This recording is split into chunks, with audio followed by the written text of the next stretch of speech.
La Guida Blu 2012 di Legambiente e Touring Club elegge le migliori località balneari in Italia per trascorrere le vacanze estive. In provincia di Agrigento sono 5 le spiagge ad aggiudicarsi la qualifica di più belle.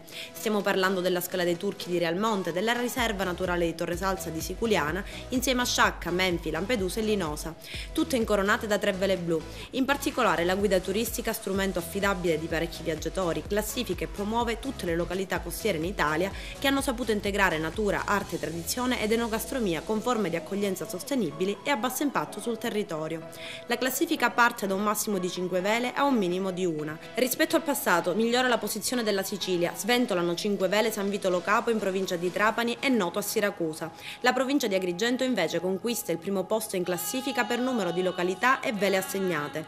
Un riconoscimento importante per la provincia di Agrigento che si prepara ad accogliere turisti della stagione estiva. A tal proposito inizierà il prossimo mese di luglio la pulizia delle spiagge del lungo litorale della provincia.